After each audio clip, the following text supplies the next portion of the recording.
जी करो।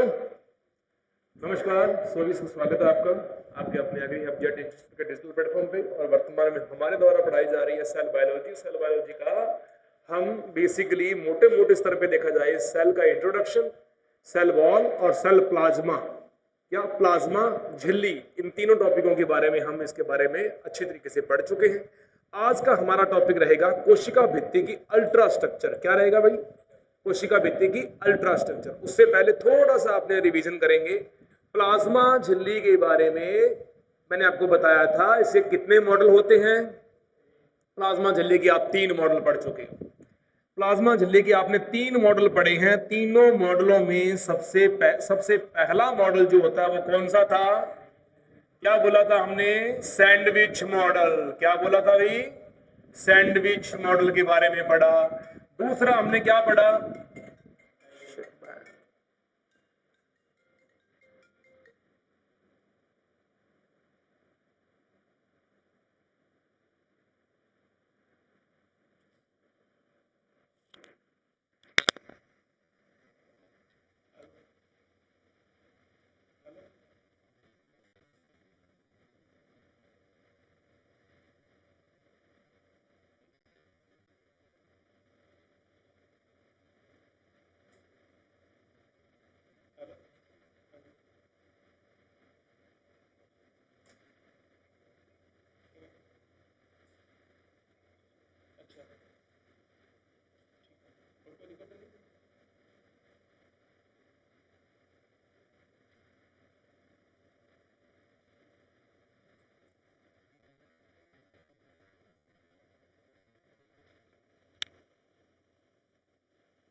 हाँ जी, तीसरा मॉडल, सेकंड मॉडल जो अपना पढ़ना है वो कौन सा मॉडल? अपना इकाई कला प्रारूप मॉडल, जिसको बोलते हैं unit membrane model. Unit membrane model के नाम से जानते हैं, इकाई कला प्रारूप के नाम से जानते हैं। अब तीसरा मॉडल जो हमारा था लिक्विड फ्लूइड मॉडल। यही मॉडल था ना बेटा अपने पास में? Liquid mosaic model. Mosaic model कह दो, लिक्विड फ्लूइड मॉडल बोल दो, जो मर्जी कह दो, तुम्हारी इच्छा है। तुम्हें पसंद आना चाहिए, तुम्हारे से रहना नहीं चाहिए। ठीक है भाई। हमारा जो पहला टॉपिक है सैंडविच मॉडल। सैंडविच मॉडल के प्रतिपादन कौन किसने किया था? डैनियल डेवसन ने किया था। ठीक है, बस इतना ही है और कुछ नहीं है। ट्राइलैमिलर रेयर, ये आपको मालूम है कि आप जब भी तीनों के बारे में पढ़ोगे, सबसे बाहर की तरफ प्रोटीन, सबसे भीतर की तरफ प्रोटीन और बीच में लिपिड के द्विआण्विक स्तर पाए जाते हैं। कैसे पाए जाते हैं? लिपिड के द्विआण्विक स्तर पाए जाते हैं दोनों मॉडलों में। यही चीज आप इसके अंदर पढ़ रहे हो, यही मैंने पढ़ाया है। सेकंड चलते हैं यूनिट मेम्ब्रेन मॉडल, इकाई कला प्रारूप मॉडल। इकाई कला प्रारूप मॉडल के खोजकर्ता कौन थे? प्रतिपादक कौन थे? रॉबर्टसन। क्या बोलेंगे? P Robertson. आप डायरेक्टली याद रखो, रॉबर्टसन। दोनों मॉडलों की क्या कमी आई थी? दोनों मॉडल प्लाज्मा झिल्ली की प्रत्यास्थता और चयनात्मक पारगम्यता को ये नहीं बता सकते। ये दोनों मॉडल ये सिद्ध नहीं कर पाए कि विभिन्न प्रकार के अणु व आयनों, विलयन, विलय, विलायक के अणु झिल्ली को पार कैसे करते हैं, करते भी हैं या नहीं करते हैं, क्यों करते हैं, कब करते हैं, कितनी मात्रा में करते हैं, किसकी सहायता से करते हैं और कैसे करते हैं, क्या ऊर्जा की आवश्यकता पड़ती है, क्या ऊर्जा की आवश्यकता नहीं पड़ती। इन सभी वाद के बारे में ऊपर वाले दोनों सिद्धांत कोई पुष्टि नहीं कर पाए, नेगलेक्ट कर दिए गए। उसके बाद में आता है सर्वमान्य सिद्धांत। कौन सा? तरल मोज़ेक सिद्धांत, तरल मोज़ेक वाद। किसने बताया था ये? सिंगर व निकोलसन ने। किसने बताया था बेटा? ये सिंगर व निकोलसन ने। सिंगर व निकोलसन ने इसके बारे में क्या कहा? इसने कहा कि प्लाज्मा झिल्ली का, पहली बात तो क्या है, ये सर्वमान्य मॉडल है। दूसरी बात, प्लाज्मा झिल्ली के बारे में जो आप पढ़ रहे हो वो कहां पढ़ रहे हो, वो आरबीसी में पढ़ रहे हो। आरबीसी के द्वारा बेटा इन्होंने क्या बताया कि प्लाज्मा झिल्ली के अंदर 3 प्रकार के स्तर पाए जाते हैं। बाह्यतम स्तर, दोनों तरफ बाह्यतम स्तर, चाहे अंदर की तरफ चाहे बाहर की तरफ प्रोटीन मिलता है। भीतर की तरफ लिपिड के द्विआण्विक स्तर मिलते हैं। लिपिड के द्विआण्विक स्तरों के अंदर कौन से बंध पाए जाते हैं? दुर्बल वैन डर वाल्स बंध पाए जाते हैं, दुर्बल बंध पाए जाते हैं। और लिपिड और प्रोटीन के बीच में कौन से बंध पाए जाते हैं?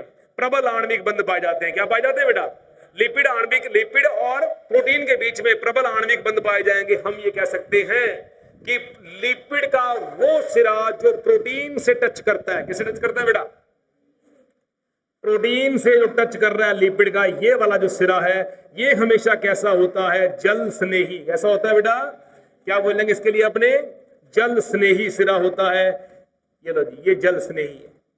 तो क्वेश्चन कैसा आएगा कि हाइड्रोफिलिक बॉन्ड जल स्नेही अवस्था पाई जाती है प्रोटीन प्रोटीन के मध्य, प्रोटीन लिपिड के मध्य, लिपिड लिपिड के मध्य, या कोई नहीं? क्या बोलोगे? प्रोटीन और लिपिड के मध्य कैसी अवस्था पाई जाएगी? जल स्नेही अवस्था पाई जाएगी। यदि क्वेश्चन आ जाए लिपिड लिपिड के मध्य में कौन सी प्रावस्था पाई जाती है, तो क्या बोलोगे बेटा? ये कौन से बॉन्डिंग है? यहाँ पे ये दुर्बल बॉन्डिंग है, तो यहाँ पे क्या बोलोगे? जल विरागी प्रावस्था। कौन सी प्रावस्था बेटा? जल विरागी प्रावस्था पाई जाएगी। Is that clear? टॉपिक समझ में आ रहा है पूरा का पूरा ये? अच्छा, प्रोटीन को तरल मोज़ेक मॉडल ने कितने प्रकार का बताया? पहला प्रोटीन परिधि पर पाया जाने वाला प्रोटीन, दूसरा प्रोटीन जो अंदर लिपिड में धसा हुआ प्रोटीन है। कैसा? लिपिड में धसा हुआ है, जिसको अपने समाकल प्रोटीन बोलते हैं, इंट्रिंसिक प्रोटीन बोलते हैं। परिधीय और समाकल प्रोटीन दोनों में से आसानी से पृथक्करण किसका किया जा सकता है? परिधीय का। लिपिड के अंदर धसे हुए प्रोटीन का क्यों नहीं कर सकते? क्योंकि वो समाकल है, वो उसके अंदर धस चुका है, इंट्रिंसिक प्रोटीन के रूप में उसके अंदर पाया जा रहा है, आसानी से पृथक्करण उसका नहीं हो सकता। बात समझ में आ गई? तो ये जो टॉपिक थे ये प्रोटीन के लिए थे। कन्फर्म हुआ? हमने बताया कि प्लाज्मा झिल्ली के ऊपर तरल मोज़ेक मॉडल के सिद्धांत के अनुसार प्लाज्मा झिल्ली के ऊपर कुछ ग्लाइकोप्रोटीन और ग्लाइकोलिपिड्स पाए जाते हैं। ग्लाइकोप्रोटीन और ग्लाइकोलिपिड्स पाए जाते हैं। ये क्या करते हैं? ये कोशिका से कोशिका की पहचान करवाते हैं। क्या करवाते हैं बेटा? कोशिका से कोशिका की पहचान करवाते हैं। तो कोशिका से कोशिका की पहचान करने के लिए हमने 3 उदाहरणों का जिक्र किया था। पहला उदाहरण कौन सा था? किसी विशेष एंटीजन के साथ में एंटीबॉडी का जुड़ना, पहला उदाहरण। दूसरा, एक विशेष प्रकार का ताला एक विशेष प्रकार की कुंजी के द्वारा खुलता है, एंजाइमों की संकल्पना है ये। तीसरा, एक विशेष प्रकार का शुक्राणु ही एक विशेष जाति के अंडाणु को भेदित कर सकता है।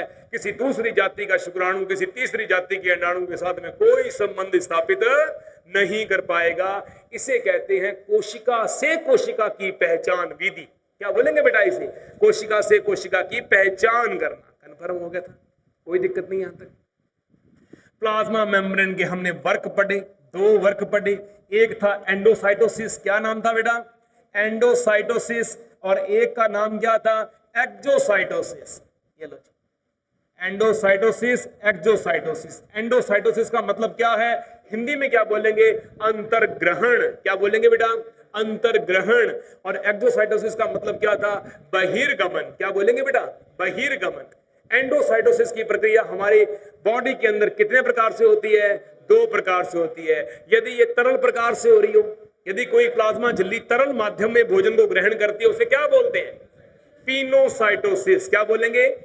और तरल माध्यम में जो लिक्विड अंदर जा रहा है उसको किस नाम से जानेंगे? पिनोसोम। बेटा फैगोसोम की तरफ जाना ही नहीं है।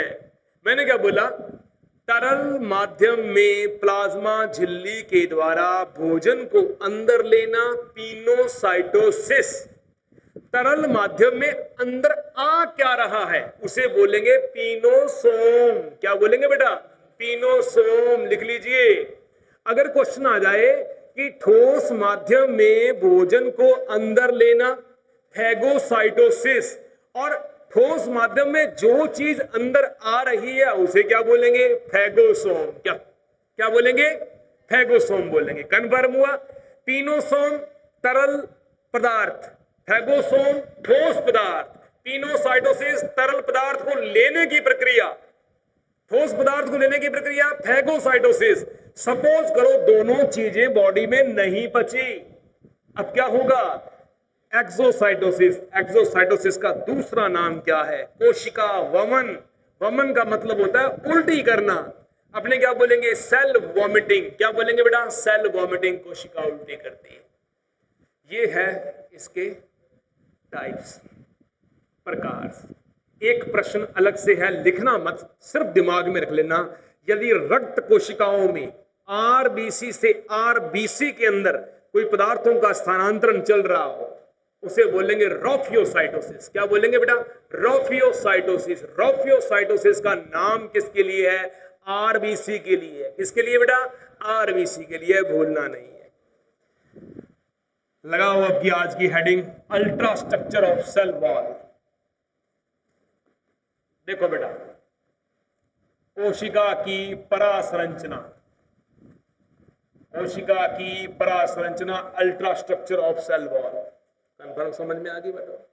किसी कोशिका के अंदर हमें दो पदार्थ मिलने वाले हैं। एक पदार्थ को बोलेंगे बेटा, पहले सुने ध्यान से, एक को बोलेंगे रेशे, इंग्लिश में बोलेंगे फाइबर्स। दूसरे को बोलेंगे बेटा मैट्रिक्स। क्या बोलेंगे बेटा? मैट्रिक्स, या बोलेंगे तरल अधात्री। ये लो बेटा, तरल अधात्री। ये पदार्थ पाए जाते हैं। कोई दिक्कत है क्या किसी में? समझ आ गई बात ध्यान से?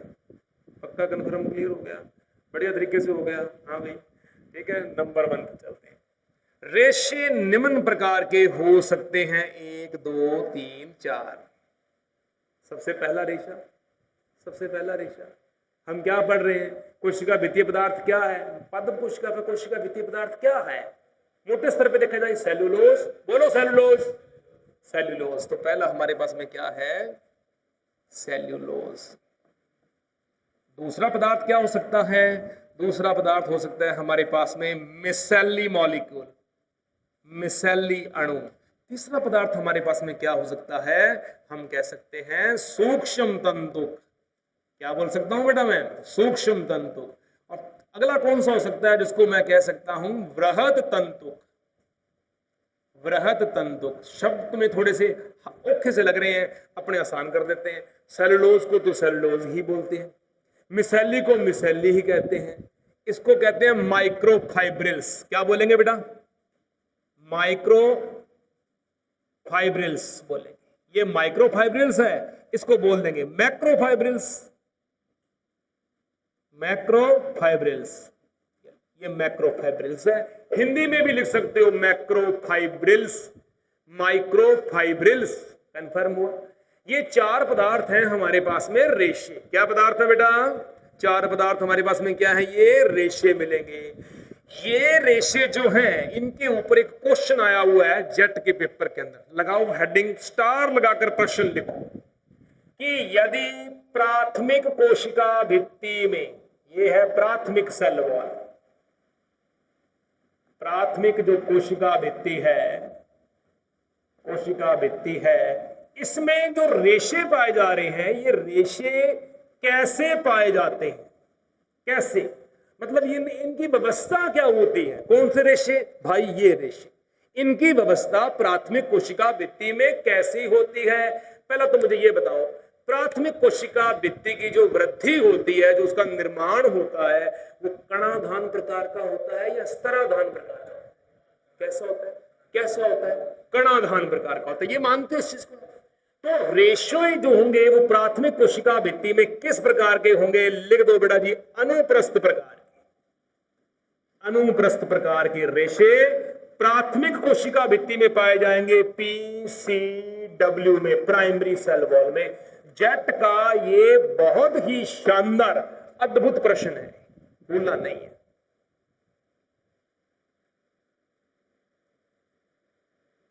लिख दिया। अगर प्रश्न आ जाए कि द्वितीयक कोशिका भित्ति जो होती है, द्वितीयक सेल वॉल जो है, जो सेकेंडरी सेल वॉल जो है, द्वितीयक कोशिका जो भित्ति है, द्वितीयक कोशिका भित्ति में ये रेशे कैसे हो सकते हैं? अब मुझे बताओ, द्वितीयक कोशिका भित्ति का निर्माण या वृद्धि कैसा हुआ था, कणाधान था कि स्तराधान था, कैसा था, स्तराधान। स्तराधान दिख रहा है कि यहाँ पे स्तर है, दिख रहा है, तो स्तर के अंदर क्या बोलेंगे, अपन बोलेंगे स्तर के या अक्ष के समांतर। लिख दो, अक्ष के समांतर, अक्ष के समानांतर। ये लो बेटा, अक्ष के समांतर मिलेंगे क्या, रेशे। क्या मिलेंगे, रेशे। कौन से रेशे, 4 रेशे।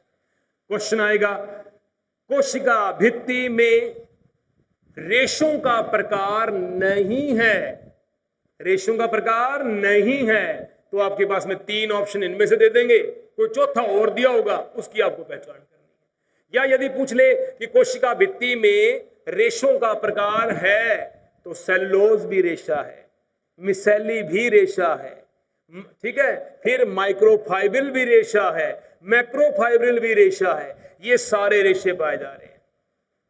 अब तुम्हें समझ आया कि इस बात का मतलब क्या है? क्या कण सीधे जमा हो जाते हैं क्या? मुझे एक बात बताओ, जब आप आरसीसी लेंटर डालते हो, सर सुनो ध्यान से, आरसीसी लेंटर डल रहा है अपने पास, डल रहा है, क्या सीमेंट, बजरी, ग्रिट, बस इसी की आवश्यकता पड़ती है? क्या लेंटर बन जाता है? इनको फंसाने के लिए, इनको मजबूत करने के लिए लोहे के सरिये डालने पड़ते हैं। क्या डालने पड़ते हैं बेटा?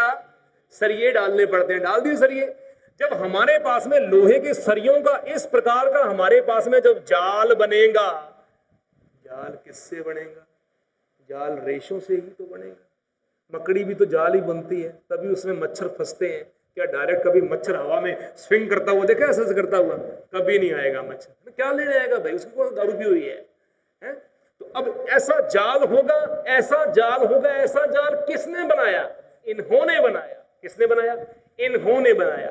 कैसा? अब सरिये तो ला दिए, अब लेंटर का सामान भी लाओ, तो लेंटर का सामान मैट्रिक्स में आएगा ना, किसमें आएगा? कन्फर्म हो रही है मेरी चीजें जो मैं बता रहा हूं कि सेल वॉल कैसे बनती है, कैसे दिखाई देती है, कण कैसे बनते हैं, समांतर स्तर कैसे बनता है? ऐसे बनता है बेटा।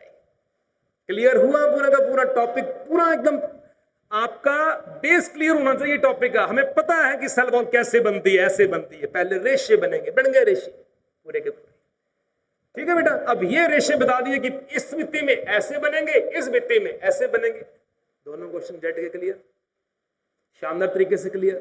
कोई डाउट किसी बच्चे को हो तो मुझसे पूछ सकता है अभी मेरे से। चलो नेक्स्ट पेज के ऊपर। ये 2 प्रश्न हमारे जेट के हो गए हैं इस टॉपिक के लिए।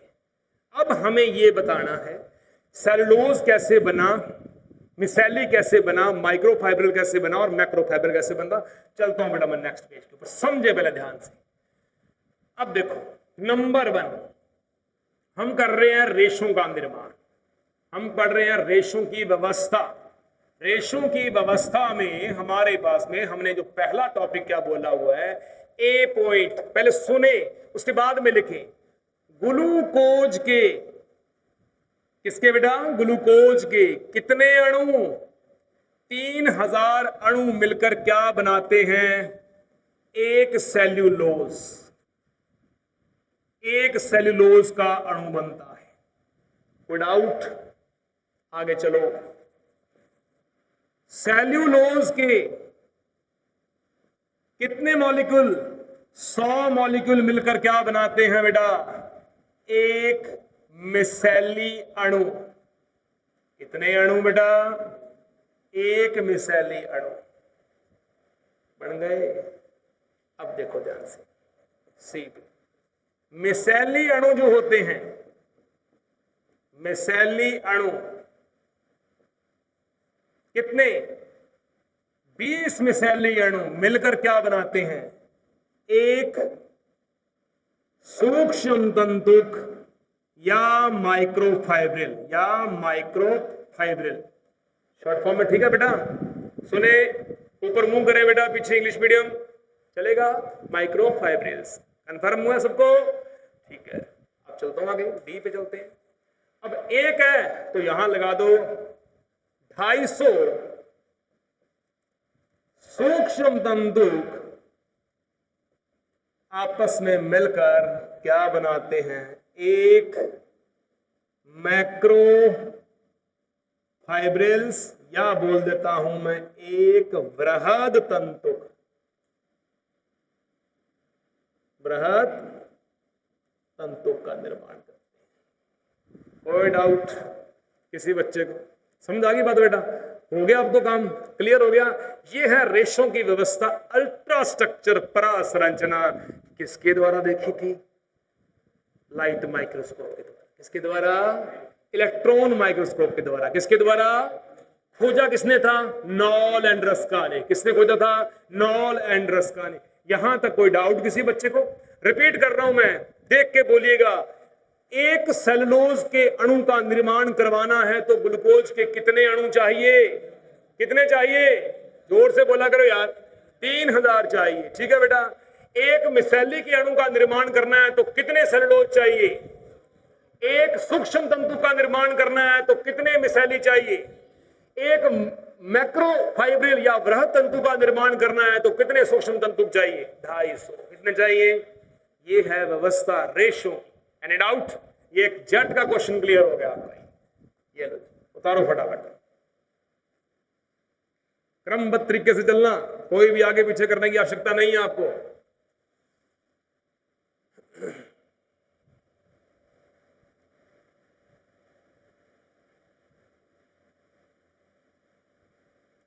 ग्लूकोज के 3000 अणु मिलकर बनाते हैं एक सेलुलोज।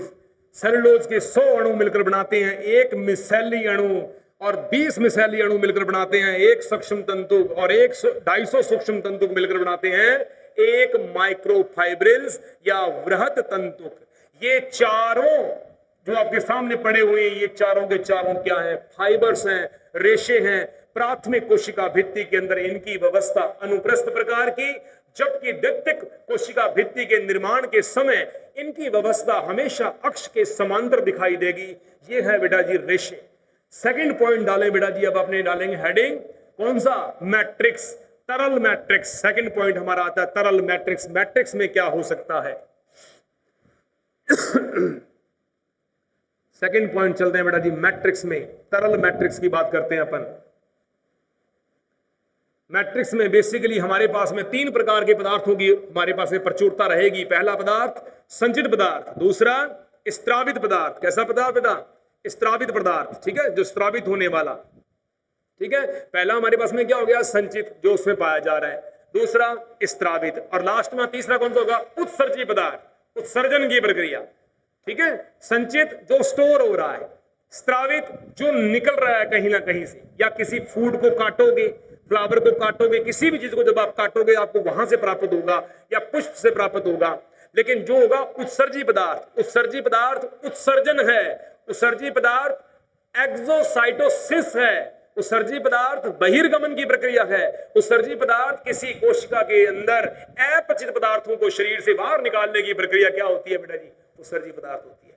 कन्फर्म? चलता हूं नेक्स्ट पेज को। अब चलते हैं अपने तरल मैट्रिक्स के ऊपर। तरल मैट्रिक्स के ऊपर चल रहे हैं।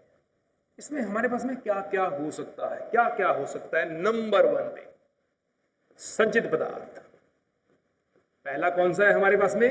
संचित पदार्थ के रूप में हो सकता है बेटा संचित पदार्थ। सेकंड पॉइंट हमारा पास कौन सा है? हम बोलेंगे स्त्रावित पदार्थ, स्त्रावी पदार्थ। मेरी थोड़ी सी हिंदी थोड़ी सी आगे पीछे हो जाती है, नो डाउट, समझ जाना, मेरी भावनाओं को समझना बस आप। ठीक है, तीसरा पॉइंट हमारा क्या है? उत्सर्जी पदार्थ। उत्सर्जी पदार्थ। लो बेटा पहले सुने ध्यान से, एकदम से लिखने में तत्पर मत रहा करो आप, पहले समझा करो चीजों का। ये हमारे पास में है बेटा जी स्टोरेज मटेरियल। क्या है बेटा? Storage material. स्टोरेज मटेरियल हमारे पास में कितने प्रकार का हो सकता है? मे बी नंबर 1 पे हमारे पास में ये कार्बोहाइड्रेट हो सकता है। नंबर 2 पे बेटा ये हमारे पास में प्रोटीन हो सकता है। नंबर 3 पे बेटा ये हमारे पास में फैट या लिपिड की फॉर्म के अंदर हो सकता है। कोई डाउट किसी बच्चे को? कोई दिक्कत यहाँ पे? ठीक है, कार्बोहाइड्रेट है। कार्बोहाइड्रेट की हमने 3 प्रावस्थाएं पढ़ी हुई हैं। पहली कौन सी है? मोनोसैकेराइड। दूसरी कौन सी है? डाइसैकेराइड। डाइसैकेराइड। और तीसरी कौन सी है बेटा जी? क्या बोलेंगे? पॉलीसेकेराइड। कैसी पढ़ेंगी बेटा आपने? पॉलीसेकेराइड प्रावस्था है। ये आपको ये पदार्थ जो है कार्बोहाइड्रेट के अंदर मिलेंगे। प्रोटीन्स आगे है ना, सरल प्रोटीन आ जाएंगे, संयुग्मित प्रोटीन आ जाएंगे। ज्यादा एग्जाम्पल नहीं है इसके अंदर, बस इतना ही है। फैट के बारे में करेंगे तो फैट क्या है? वसीय अम्लों के ग्लिसरॉल है। क्या बेटा? ये वसीय अम्लों के ग्लिसरॉल अवस्था के अंदर ये आपको मिलेंगे। ये फैट मॉलिक्यूल्स आ गए, लिपिड्स आ गई है बेटा, है ना। प्लाज्मा झिल्ली की बात करूंगा तो फास्फोलिपिड बोल दूंगा, अन्यथा बात करूंगा तो जो छोटे मोटे जो लिपिड्स और लिपिड की और फॉर्म्स होती हैं वो यहाँ पे आ जाएंगी। फिर चलते हैं बेटा जी स्त्रावी पदार्थों के रूप। स्त्रावी पदार्थ क्या क्या हो सकते हैं? स्त्रावी पदार्थों के रूप में बेटा अपन क्या क्या बोलेंगे, फिर उत्सर्जी पदार्थों के रूप में आ जाएगा। अभी इसमें क्या क्या मटेरियल मिलेगा आपको। स्त्रावी पदार्थों के रूप में हम क्या कह सकते हैं? जैसे बेटा आपने कह दें मकरंद ग्रंथियां। क्या बोलेंगे बेटा? मकरंद का पाया जाना। जैसे सबसे पहले मकरंद का पाया जाना। कोई फ्लावर है, उसके अंदर विभिन्न प्रकार की ग्रंथियां, नेक्टर ग्लैंड पाई जाती हैं और वहां से मकरंद का स्त्रावण होता है। और मकरंद को कौन ले रहा है बेटा? कौन ले रहा है मकरंद को? मकरंद को तितली भी ले रही है, मकरंद को मक्खी भी ले रही है, मकरंद को भमरा भी ले रहा है। एक चीज बताऊं क्या? जो मक्खी होती है ना, मक्खी सर्वाधिक पादप का शोषण कौन करती है? मधुमक्खी। सबसे कम शोषण कौन करता है? तितली, भंवरा। मधुमक्खी मकरंद ग्रहण करने पर उस पुष्प के चारों ओर चक्कर लगाती है। क्या लगाती है? लगाती कि नहीं लगाती? देखिए क्या लगाती है, पर ये बताओ। देखिए लगाती है ना। क्या कर रही है? वो उस पुष्प का धन्यवाद कर रही है कि मैंने तेरे से रस लिया है, मकरंद लिया है, मैं तेरा धन्यवाद करती हूँ। जबकि तितली ऐसा करती है? नहीं करती। कुछ समय के लिए बैठी, चली गई। क्यों? क्योंकि उसे घमंड इस बात का है कि हे फ्लावर, तेरे ऊपर मैं बैठी हूं, तेरी शोभा बढ़ा दी मैंने, तू तो सुंदर ही नहीं था, मैं सुंदर थी। मतलब ये प्रकृति के साथ में एक संबंध है। इसको अपने कह सकते हैं इथोलॉजी, व्यवहार है। ये आपके टॉपिक में नहीं आता, थोड़ा सा मैंने बताया है आपको, आपके टॉपिक में नहीं है, लेकिन ये व्यवहार होता है पादपों के साथ में, जीवों का पाया जाने वाला व्यवहार कि मेरा तेरे साथ में संबंध कैसा है। सहजीवन है, सहपरोपकारिता, ये तो पढ़ेंगे ना अपने। ऐसे मकरंद ग्रंथियां हैं, है ना। शहद है, शहद है, मधुमोम है, मधु है, मधुमोम है इत्यादि। ये सारे पदार्थ बेटा क्या हैं? ये सारे पदार्थ बेटा क्या हैं? सारे के सारे स्त्रावित पदार्थ। अब चले अपने उत्सर्जी पदार्थों के ऊपर। याद रखना, भूल मत जाना कहीं।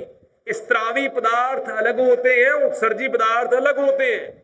अभी चलता हूं मैं उत्सर्जी पदार्थों के रूप में। नंबर 1 पे देखते जाए। सबसे पहला क्या बोलेंगे? एल्केलॉइड।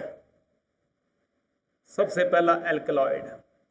दूसरा गोंद। तीसरा रेजिन। चौथा टैनिन। पांचवा लेटेक्स। ठीक है।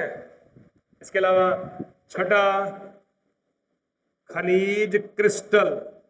कौन से क्रिस्टल बेटा? खनिज क्रिस्टल। खनिज क्रिस्टल की 2 फॉर्म पाई जाती है।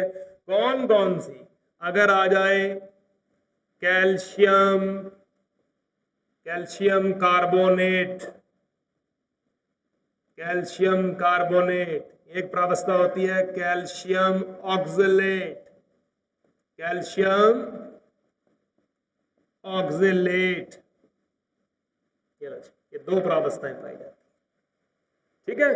कैल्शियम कार्बोनेट आ जाए तो एग्जांपल लिखोगे सिस्टोलिथ। पहले वाले पेपरों में आया हुआ है क्वेश्चन।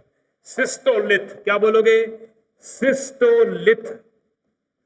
ये संरचना बनती है। क्वेश्चन आता है कि यदि पादपों की पत्तियों में या पादपों की विभिन्न पर्ण मध्योतकी कोशिकाओं में कैल्शियम कार्बोनेट उत्सर्जी पदार्थ का जमाव ज्यादा हो जाए तो पादपों की पत्तियों में, कोशिकाओं में कौन सी प्रावस्था प्रकट होती है? सिस्टोलिथ की प्रावस्था प्रकट होती है। क्वेश्चन सेकंड आता है कि यदि कोशिकाओं के अंदर, पर्ण मध्योतकी कोशिकाओं के अंदर, पादप की कोशिकाओं के अंदर कैल्शियम ऑक्सलेट का जमाव ज्यादा हो जाए तो कौन सी प्रावस्था प्रकट होती है? सूच्यकार रेफाइड्स। क्या बोलते हैं इसे? रेफाइड्स। ये लो, इसका एग्जांपल क्या मिलेगा आपको? रेफाइड्स मिलेंगे इसके अंदर। ये लो, ये बड़े रेफाइड्स। चको, एनी डाउट? दोबारा रिपीट कर रहा हूं मैं। उत्सर्जी पदार्थ ये है हमारे पास में, एल्कलॉइड, गोंद, रेजिन, टैनिन, लेटेक्स, ठीक है। फिर उसके अलावा खनिज क्रिस्टल। खनिज क्रिस्टल जो होते हैं वो बेसिकली दो प्रकार के होते हैं। किसी भी पादपों के अंदर हमेशा दो ही प्रावस्थाएं मिलेंगी। पहली प्रावस्था कौन सी मिलेगी? Calcium carbonate. दूसरी कौन सी मिलेगी? Calcium oxalate. कौन सी बेटा? Calcium oxalate. यदि कैल्शियम कार्बोनेट की अवस्था प्रकट होती है तो उसके द्वारा कौन सी स्थिति प्रकट होगी बेटा? सिस्टोलिथ अवस्था प्रकट हो जाएगी। वो कहां रही है? ये पादप की कोशिकाओं में हो रही है। लेकिन यदि कैल्शियम ऑक्जेलेट का जमाव हो जाए तो कैसी प्रावस्था आ जाएगी? रेफाइड्स। रेफाइड्स क्या है? रेफाइड्स ऐसे होते हैं, सुइयां, सूच्यकार आकृति होती है बेटा इनकी। कैसी आकृति होती है? इसकी आकृति होती है। सिस्टोलिथ की आकृति कैसी होती है? अंगूर के गुच्छों के समान। कैसी होती है बेटा? अंगूर के गुच्छों के समान। लिख सकते हो, अंगूर के गुच्छों के समान आकृति किसकी मिलेगी? सिस्टोलिथ की मिलेगी। रेफाइड्स सूच्यनुमा, सुइयों आकार की मिलेगी बेटा। ये सुइयां पाई जा रही है। ये अलग अलग पादपों के अंदर है। कोई बरगद के पेड़ में है, कोई अंजीर के पेड़ के अंदर आ रही है अवस्था। इसके एग्जाम्पल मैं अभी आपको लिखवाता हूं, ठीक है बेटा। नंबर 1 पे सबसे पहली प्रावस्था आ रही है बेटा हमारे पास में एल्कलॉइड। एल्कलॉइड कौन कौन से हो सकते हैं? एल्कलॉइड का मतलब क्या है? नंबर 1 एग्जाम्पल लिखेंगे सबसे पहले, ऐसे अपने बोलेंगे अफीम का पादप, पॉपी प्लांट। क्या बोलेंगे? पॉपी प्लांट, अफीम का पौधा सबसे पहला, ठीक है। तो बताता हूं आपको उसके अंदर आपको करना कैसे कैसे है, कैसे कैसे इसके अंदर अवस्था आएंगी। ये सभी ने आपने उतार लिया? ये आप सभी ने उतार लिया? कोई डाउट है इसके अंदर? जल्दी करो फटाफट, ठीक है। ये विभिन्न पदार्थ हैं जो किसी कोशिका में कोशिकांगों के अलावा पाए जाते हैं। इन्हें कहा जाता है अंतर्जीव निर्जीव वस्तुएं, ठीक है। इंग्लिश में बोलते हैं इंक्लूजन्स। इंक्लूजन्स बोलते हैं बेटा इनको। नॉन लिविंग इंक्लूजन्स पाए जाते हैं। अब मेरी बात सुनो, क्या एक कोशिका के अंदर कोशिकांग ही होते हैं? कोशिकांगों के अलावा ये पदार्थ भी तो होते हैं। जैसे मैं आपको एग्जाम्पल बताऊं, पीपल के पत्ते को तोड़ोगे दूध निकलता है ना, आंकड़े के पौधे को निकालोगे दूध निकलता है ना, कनेर की पत्ती को निकालोगे एक तरल जहरीला पदार्थ निकलता है, बेसिकली ऊंटों को दिया जाता है, ठीक है। हर एक पदार्थ के अंदर से कुछ लेटेक्स, स्त्रावित, चिपचिपे पदार्थों का स्त्रावण होता है बेटा, ये, ठीक है। इनका अलग अलग रूल है, इनका विभिन्न प्रकार से इनका अलग अलग रूल है, इसका कारण, और सबका कारण क्या है, क्यों निकलते हैं? लगातार मूल दाब के कारण। क्योंकि मैंने आपको प्लांट फिजियोलॉजी में पिछली बार टॉपिक में मैंने पढ़ाया था कि जड़ें लगातार जल का अवशोषण कर रही हैं, लगातार बिना रुके। अब वो अवशोषित जल है, वो कहीं तो प्रेशर लगा रहा है ना अपना, ऊपर की तरफ, पादप की तरफ लगा रहा है ना। जब आप खाना खाते हो आपके नाक के ऊपर या यहाँ पसीना आता है, देखा कभी? क्यों? दाब लग रहा है आपका अंदर से पूरा रोटेट। आपका जो फूड जो है आप जैसे ग्रहण कर रहे हो, आपकी प्रोसीजर चल रही है, एनर्जी जो होती है वो निकल रही है, ऊष्मा के रूप में निकल रही है। तो सेम प्रोसीजर इसमें प्लांट में, जब प्लांट में लगातार मूल दाब लगेगा तो वाष्पोत्सर्जन भी होगा, रस स्त्रावण भी होगा, पादप की विभिन्न भागों के द्वारा अवशेषी अवशिष्ट पदार्थों का स्त्रावण भी होगा। इसे हम क्या बोलेंगे? उत्सर्जी पदार्थ बोलेंगे। क्या बोलेंगे बेटा? उत्सर्जी पदार्थ बोलेंगे। नंबर 1 पे पहला एग्जांपल लिख रहे हैं अपने एल्कलॉइड।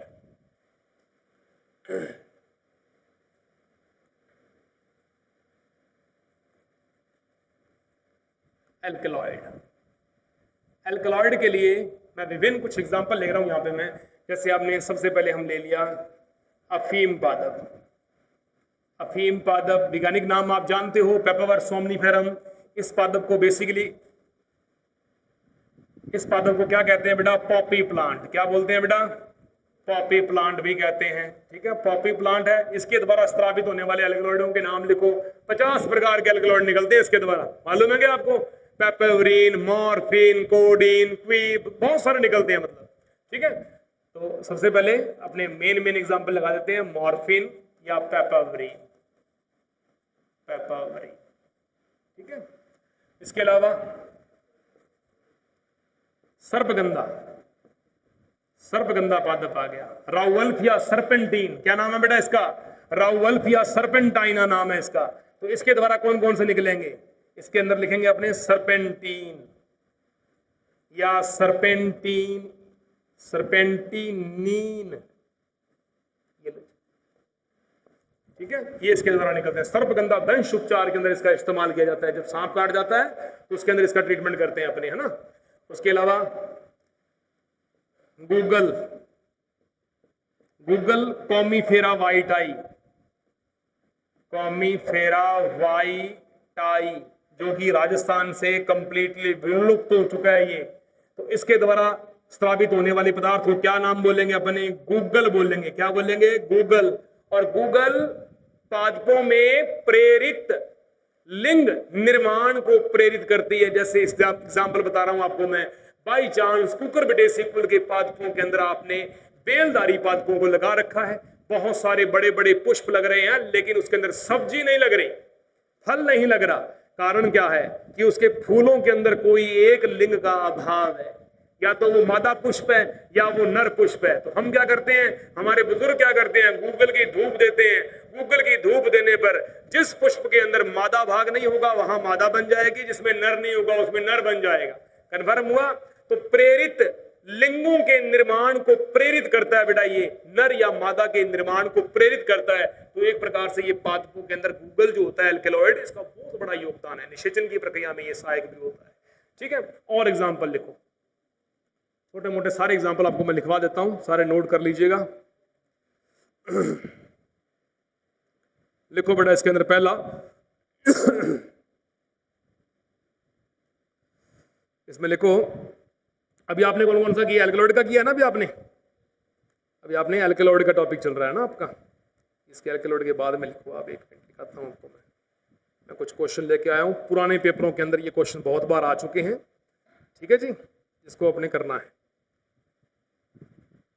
इसमें लिखो, सेकंड नंबर पे चलते हैं अपने। ये तो हमारे एल्केलॉइड्स हो गए। एल्केलॉइड और भी बहुत सारे, इतने नहीं है, और बहुत सारे एल्केलॉइड हैं। ठीक है, मोटे मोटे स्तर के ऊपर इनका इस्तेमाल किया जाता है, तो मैंने आपको बता दिए हैं। एल्केलॉइड के बाद में लिखो बेटा जी आप गोंद, गोंद के बारे में लिखो बेटा। ठीक है,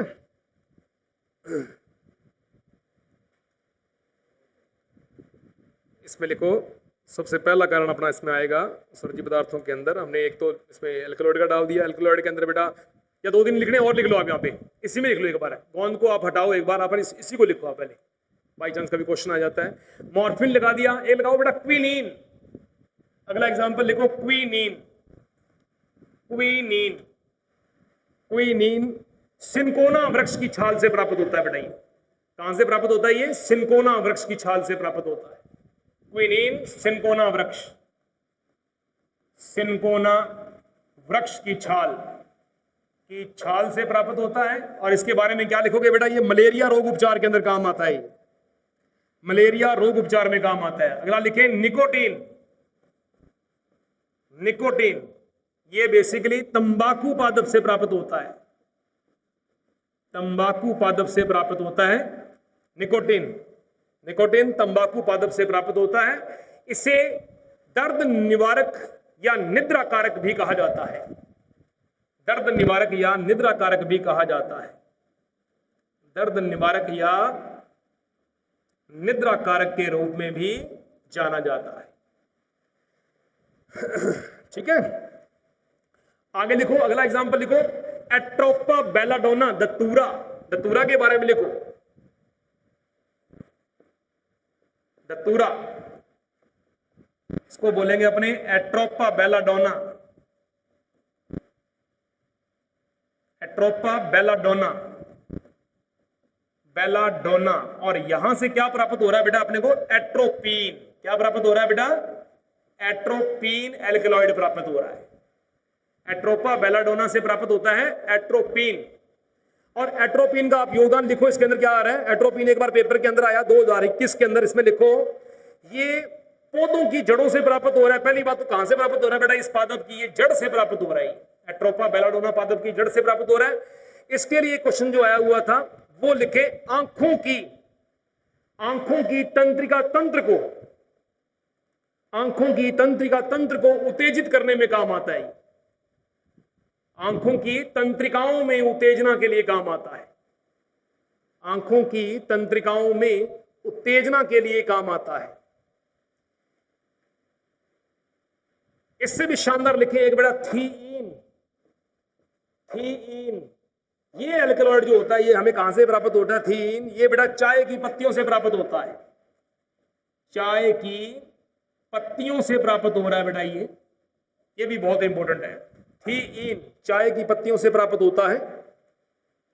और बेसिकली पुराने समय के अंदर अंग्रेज लोग जो क्या करते थे, इसको उत्तेजक के रूप में, मतलब चाय पीने से उनको लगता था थोड़ा सा बॉडी के अंदर एनर्जी आ जाती है, एक्साइटमेंट आ जाती है, तो उत्तेजक के रूप में इसका इस्तेमाल किया करते थे। लास्ट लिखो टैक्सोल, टैक्सोल एक बहुत ही शानदार एग्जांपल है जिम्नोस्पर्म का।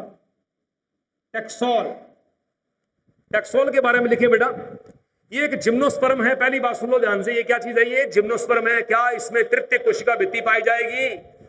पाई जाएगी, शाबाश, जिम्नोस्पर्म में होती है, वाहिकाओं के अंदर पाई जाती है। तो टैक्सोल क्या है? एक जिम्नोस्पर्म है। बेस्ट एग्जांपल लिखो बेटा, ये कैंसर रोधी दवा का निर्माण करता है, इसे कैंसर रोधी दवा का निर्माण होता है, यहां से कैंसर रोधी दवा का निर्माण होता है। ठीक है बेटा, चल रहा हूं मैं नेक्स्ट पेज के ऊपर। हमारा सेकंड पोर्शन कौन सा था एल्कलॉइड के बाद में? गोंद। हम चलते हैं सेकंड पार्ट के ऊपर, गोंद के बारे में। गोंद एक्चुअली में है क्या? गोंद के बारे में सबसे पहले लिखेंगे बेटा अपने, गोंद क्या होता है बेटा?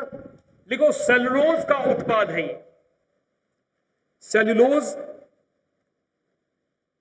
का उत्पाद है। ठीक है, और एग्जाम्पल लिखो इसके लिए, कीकर बबूल, कीकर बबूल, खिजड़ी के तने, खिजड़ी का तना, या आपने कह सकते हैं कीकर के अंदर, या आपने कह सकते हैं बबूल के अंदर ये गोंद जो होता है ये हमें प्राप्त होता है। प्राप्त होगा कैसे? हमने बोला कि ये सेल्यूलोज का उत्पाद है। सेल्यूलोज का उत्पाद का मतलब क्या होता है कि सेल्यूलोज से बनी जब कोशिका भित्ति नष्ट हो जाती है, क्या लिखूंगा मैं?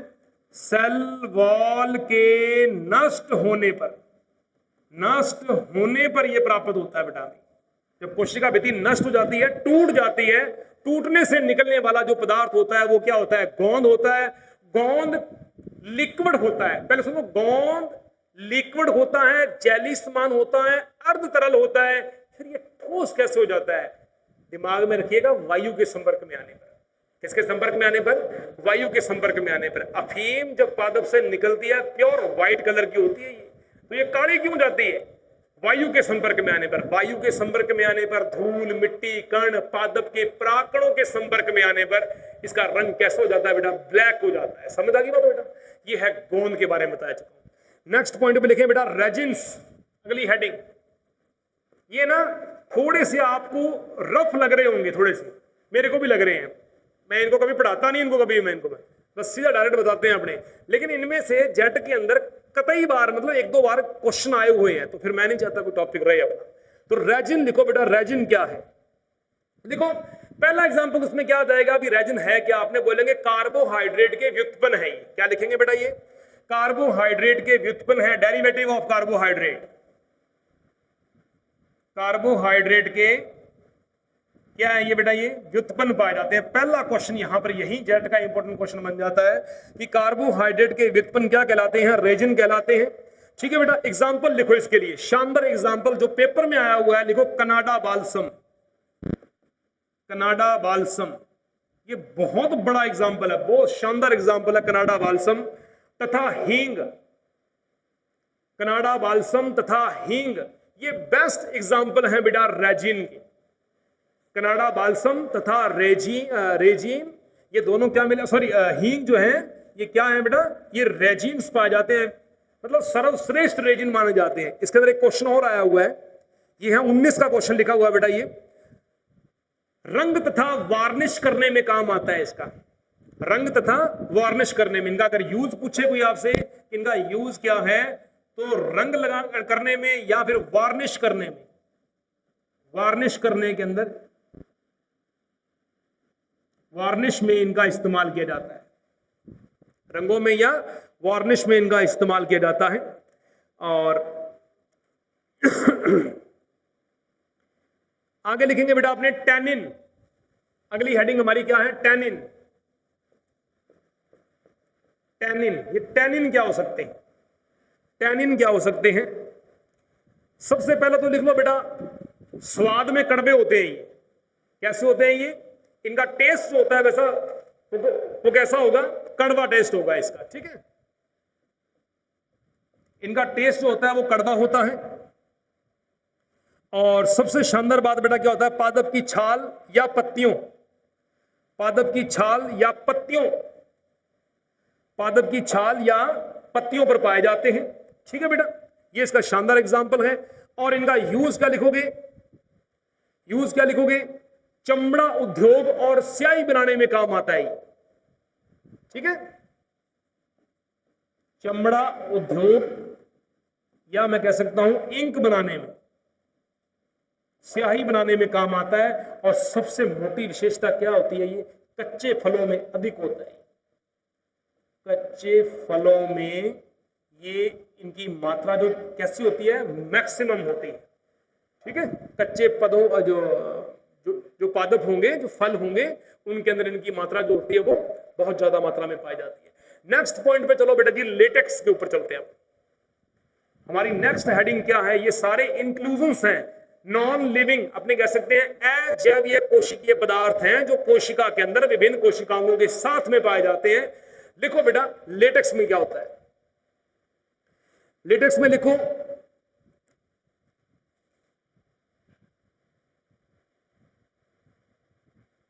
सत्रह के अंदर और 19 के अंदर लेटेक्स के ऊपर क्वेश्चन आया हुआ है बेटा। इसमें क्वेश्चन लिखेंगे सबसे पहला, पेट्रोपादपों से प्राप्त होते हैं ये पेट्रोपादप, पेट्रोलियम पादप। लेटेक्स के बारे में, लेटेक्स के बारे में आता है ये पेट्रोपादप, पेट्रो प्लांट से प्राप्त होते हैं, ठीक है। पेट्रो प्लांट से ये प्राप्त होते हैं। और इनकी उपस्थिति जो होती है पादप की कोशिकाओं के अंदर वाहिनियों में होगी। कहां मिलेगी? ये वाहिकाओं के अंदर मिलेगी। ये वाहिकाओं में उपस्थित होते हैं। इनकी सबसे दूसरी बड़ी विशेषता, पहली ये, दूसरी बड़ी विशेषता क्या है कि पादप की वाहिकाओं के अंदर ये आपको मिलने वाली है। एग्जाम्पल लिखो बेटा इसके लिए, यूफोर्बिया आंख तथा कनेर। यूफोर्बिया आंख और कनेर, यूफोर्बिया या अपने कह सकते हैं आंख, कैलोट्रोपस प्रोसीरा कहते हैं, या बोल सकते हैं कनेर, नीरियम इंडिकम कहते हैं, ठीक है बेटा। इन तीनों पादपों के अंदर बहुतायत मात्रा के अंदर मिलने वाले जो पदार्थ होते हैं वो क्या पाए जाते हैं? लेटेक्स पाए जाते हैं। लेटेक्स की उपस्थिति या पाए जाने की उपस्थिति पेट्रोपादप को भी परिभाषित करती है। ये पेट्रोपादप की भी सबसे बड़ी पहचान होती है। अब लास्ट हमारा पॉइंट है खनिज क्रिस्टल। खनिज क्रिस्टल में मैंने आपको 2 खनिज क्रिस्टल पढ़ाए। खनिज क्रिस्टल का मतलब क्या होता है कि पादपों की सतह के ऊपर या तो भौगोलिक नेचर के कारण, तेज हवाओं के कारण विभिन्न प्रकार के पदार्थों का जमाव हो जाना, इसको बोलेंगे अपने खनिज क्रिस्टलों की उपस्थिति। लास्ट हेडिंग हमारी इसके अंदर क्या आएगी बेटा? खनिज क्रिस्टल। खनिज क्रिस्टल, खनिज क्रिस्टल के बारे में मैंने पहले 2 एग्जाम्पल तो मैं आपको पढ़ा चुका हूं। कौन कौन से एग्जाम्पल पढ़े हैं? सबसे पहला हमने बेटा क्या पढ़ा है? Calcium carbonate. क्या पढ़ा हुआ बेटा आपने? Calcium carbonate. दूसरा हमने क्या पढ़ा था?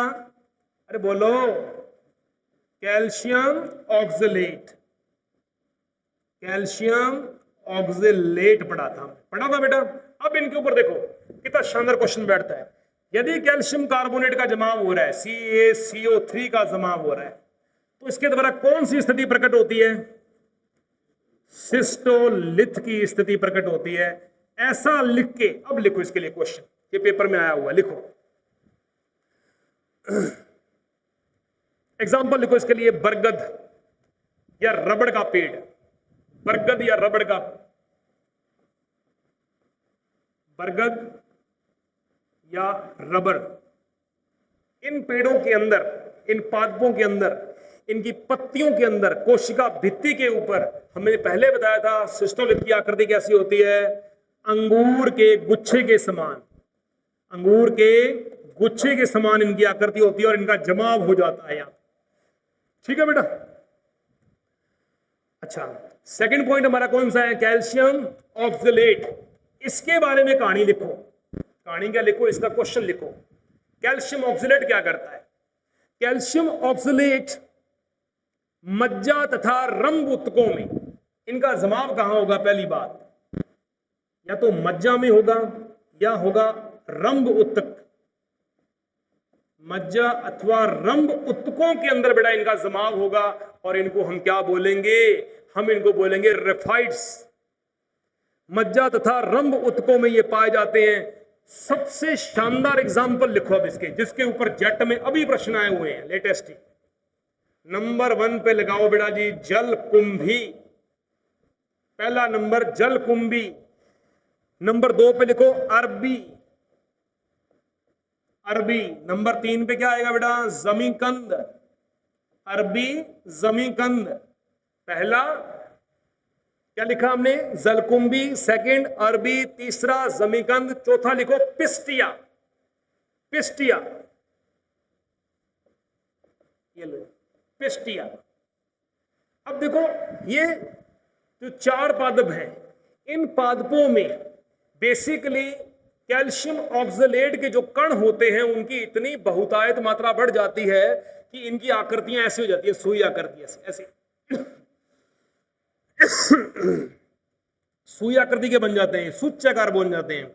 इसी को बोलते हैं रेफाइड्स। सुन की बात, छोटी सी बात और समझो। ये तो थे एग्जाम्पल जो पेपर में आने थे। ये मेरे द्वारा जो करवाया जा रहा टॉपिक जो है, इसमें हमने उत्सर्जी पदार्थों में रिपीट कर रहा हूं। पहला क्या पढ़ा? एल्केलॉइड। फिर हमने पढ़े कुछ गोंद पढ़ा, फिर रेजिन पढ़ा, फिर टेनिन पढ़ा, फिर लेटेक्स पढ़ा, फिर खनिज क्रिस्टल पढ़े। इसमें 2 ही पार्ट इंपॉर्टेंट है सबसे बड़ी। या तो एल्केलॉइड वाला पार्ट इंपॉर्टेंट है, उसमें से आपसे क्वेश्चन पूछा जा सकता है, बताओ भी फलाना एल्केलॉइड जो है वो किसके लिए यूज हो रहा है। या सबसे ज्यादा इंपॉर्टेंट पार्ट ये है, ये वाला पार्ट अति महत्वपूर्ण क्वेश्चन है। लगा लो कि सर ने हमें लिखवाया था कि लिख दो इसको, इंपॉर्टेंट है, तो डेफिनेटली प्रश्न आएगा तो आएगा इसमें से। ये 4 एग्जाम्पल पड़े हुए आपके पास में। कम से कम ये जो टॉपिक लिखवाया हुआ ये 8 से 10 बार जेट के पेपर में रिपीट हुआ है, प्लस ये सीयूटी के पेपर के अंदर आया हुआ है। ये सेम सीरीज सीयूटी के पेपर में लिखी पड़ी है ऑप्शन के अंदर। सुनिए बात, इनका क्या पूछाएगा? निम्न दिए गए पादपों का संबंध किस घटना से है? सिस्टोलिथ से है या रेफाइड से है? क्या लिखोगे? रेफाइड से है। सिस्टोलिथ का संबंध किससे है? बरगद और रबर के साथ में है। क्यों? क्योंकि वहां पे अंगूर के गुच्छों के समान क्या संरचना मिलेगी आपको? सिस्टोलिथ मिलेगी। सिस्टोलिथ संरचना किन पदार्थों के जमाव को प्रदर्शित करती है? कैल्शियम कार्बोनेट के पदार्थों को जमाव करती है। अगर पूछा रेफाइड संरचना किसके जमाव को प्रभावित कर रही है, तो क्या बोलोगे? कैल्शियम ऑक्सलेट के जमाव को कर रही है। कंफर्म हुआ? समझ आया? अब मेरा निवेदन यह है, हाँ जी, सर्पगंधा सर्पदंश उपचार के अंदर रिपीट पढ़ लेना वहां पे, राउवल्फिया सर्पेंटाइना। देखो अब कोई पूछ ले इनके एल्केलॉइड, मैं तुम्हें सिखाता हूं एल्केलॉइड कैसे बनते हैं। राउवल्फरीन ये भी एल्केलॉइड है, सर्पेंटीन ये भी एल्केलॉइड है, सर्पेंटीनीन ये भी एल्केलॉइड है। किसी से 50, किसी से 30, किसी से 25, किसी से 17 इस प्रकार के एल्केलॉइडों का स्त्रावण होता है। ये एल्केलॉइड जो होते हैं पादप से निकलने के पश्चात इनको आश्वित किया जाता है। उसके उपरांत इनकी मेडिसिन बनती हैं जो विभिन्न प्रकार के निद्रा कारक रोग या उत्तेजनशीलता, उत्तेजनशीलता किसको बोलते हैं? अपने हाइपर सेंसिटिविटी। जैसे आपको प्रॉब्लम थी एंजाइटी की, तो समस्या चाहिए थोड़ी अपने को बहुत कम समस्या हो, लेकिन उसकी घबराहट जो होती है, वो उसकी जो टेंशन होती है, वो हमारे पूरे दिमाग को क्या कर देती है बेटा? एक्टिवेट कर देती है।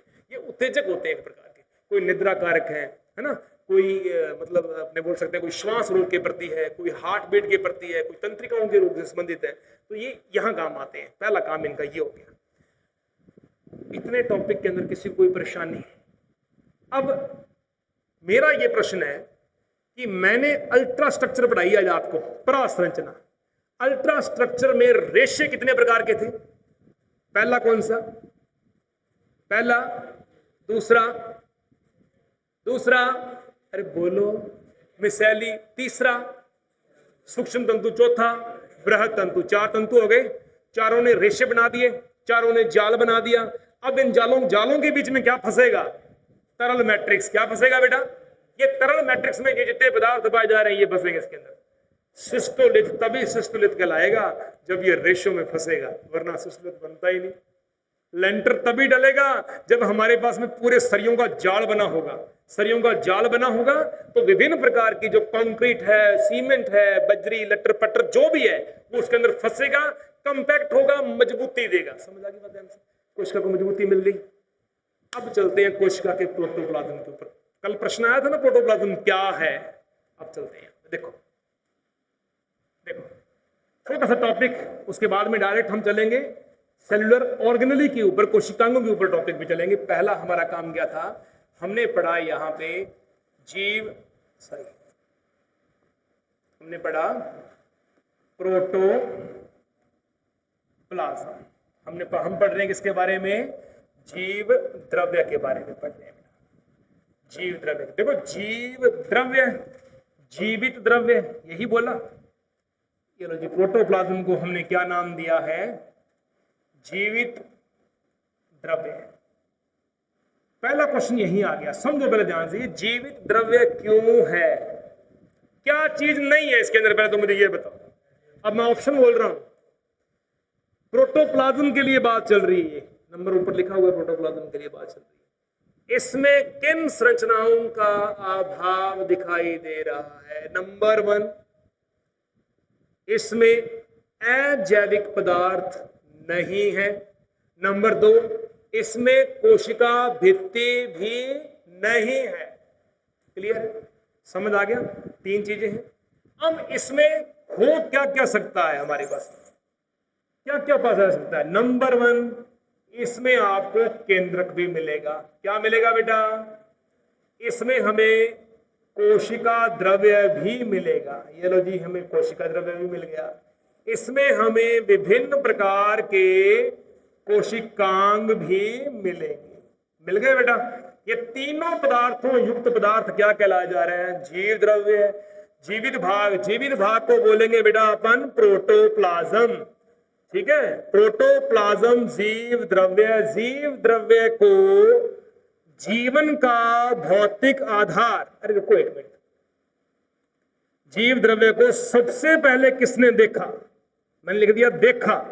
सबसे पहले किसने देखा? अपने बोलेंगे कॉर्टी ने। किसने देखा बेटा? अरे किसने देखा? अरे किसने देखा? किसने देखा? जीव द्रव्य को सारकोड नाम किसने दिया? जीव द्रव्य को सारकोड नाम किसने दिया? लिख दो, डुजार्डिन। किसने दिया? अरे किसने दिया? डुजार्डिन ने दे दिया, सारकोड नाम दे दिया। कंफर्म हुआ? जीव द्रव्य को जीवन का भौतिक आधार किसने कहा? जीवन का भौतिक आधार नाम जो था ये किस बंदे ने दिया? तो हम बोलेंगे किसने दिया? अरे किसने दिया? हक्सले ने। किसने दिया? हक्सले। दिल जले नहीं है, ये हक्सले है। ठीक है, दोबारा रिपीट कर रहा हूं, समझ आ रही है बात? अगर हम पूरी कोशिका लेते, हम बोलते कोशिका।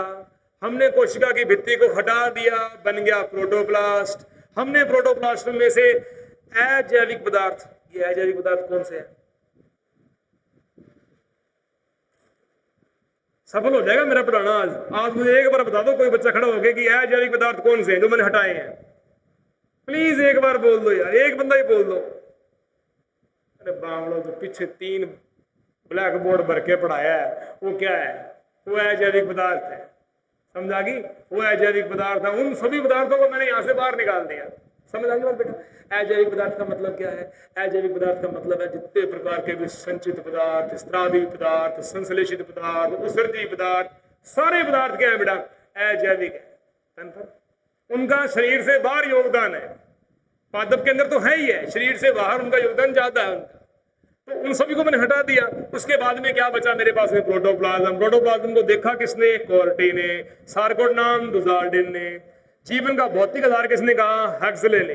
ये अति महत्वपूर्ण क्वेश्चन और जेट के पेपरों के अंदर बार बार पूछे गए प्रश्न है। कंफर्म हुआ? अब देखो, प्रोटोप्लाज्म में किसको पढ़ रहे हो बेटा, पहले सुनो ध्यान से, किसको पढ़ रहे हो, किसको पढ़ रहे हो, अरे बेटा बोलो, जीवित पदार्थ को पढ़ रहे हो, पढ़ रहे हो। अब जीव द्रव्य के ऊपर कुछ सिद्धांत आए थे, अब वो सिद्धांत में तुम्हें ऐसे रटाऊंगा कि पूरी बायोलॉजी पढ़ देना, आप में कभी कंफ्यूजन नहीं आएगा। क्या नहीं आएगा? कंफ्यूजन नहीं आएगा। सुन लो कौन से, लिखना बाद में, प्लीज लिखना बाद में, पहले सुन लो। जीवित पदार्थ है, तो जीवित पदार्थ के अंदर बेटा हमारे पास में जीव द्रव्य है। क्या है बेटा? जीव द्रव्य। जीव द्रव्य को हमने प्रोटोप्लाज्म नाम दे दिया। जीवित पदार्थ है, ये सारे सामान इसके अंदर पाए जा रहे हैं, पाए जा रहे सारा सामान इसके अंदर। इसके ऊपर कुछ सिद्धांत आए। क्या आए बेटा? इसके ऊपर कुछ सिद्धांत दिए गए। वो सिद्धांत ऐसे हैं, अक्सर सेल बायोलॉजी में पूछे ही जाते हैं, कोशिका में आते ही। मैंने इसकी शानदार सी ट्रिक बनाई है, एक सुंदर, ध्यान से देखना। आपके मुंह में पूरी आ जाए तो बता देना, नहीं आए तो फिर और कम कर देंगे अपने। मैंने ट्रिक बनाई है, कूक जा तंतु कोला। पहले तो बताओ कि ट्रिक सबको मुंह में बोलने में आसानी आ रही है कि नहीं आ रही? आसान है क्या? बोल के बताओ। कूक जा तंतु कोला, कूक जा तंतु कोला। पहले कू का मतलब क्या है? कूपी का सिद्धांत। सुन लो पहले ध्यान से, पहले सिद्धांत का मतलब क्या है? कूपी का सिद्धांत। दूसरे कह का मतलब क्या है? कणिका मय सिद्धांत, कणिका मय सिद्धांत। तीसरा जा का मतलब है जालिकावत सिद्धांत, जालिकावत सिद्धांत। चौथा क्या है? तंतु, बोलेंगे तंतुमय सिद्धांत, तंतुमय सिद्धांत। पांचवा क्या? कोला, बोलेंगे कोलाइडी सिद्धांत, कोलाइडी सिद्धांत। बोल के देखो एक बार, रिपीट करके देखो एक बार। ट्रिक बनाई हमने, कूक जा तंतु कोला, पूरी बायोलॉजी पढ़ देना। कूक जा तंतु कोला का संबंध किसके साथ में है? प्रोटोप्लाज्म के साथ में है, जीव द्रव्य के साथ में, और किसी के साथ में भी नहीं है सिद्धांत इसका। ठीक बेटा? पहला हमने बोला कूक जा तंतु कोला, कू का मतलब कूपी का सिद्धांत। दूसरा कै कणिका मय सिद्धांत, जा जालिका व सिद्धांत, तंतु तंतुमय सिद्धांत, कोला कोला कोलाइडी सिद्धांत। समझ आ गया? अब कोई पूछ ले कि इनमें से सबसे धाकड़ सिद्धांत कौन सा है, तो सबसे लास्ट में है। कौन सा? कोलाइड। सबसे, क्यों? केमिस्ट्री में पढ़ते नहीं क्या कोलाइडी सिद्धांत, कोलाइडल प्रावस्था पढ़ते हो? कोलाइडल प्रावस्था, कोलाइडी कैसे बनता है, कोलाइडी कण कैसे प्रवेश करते हैं।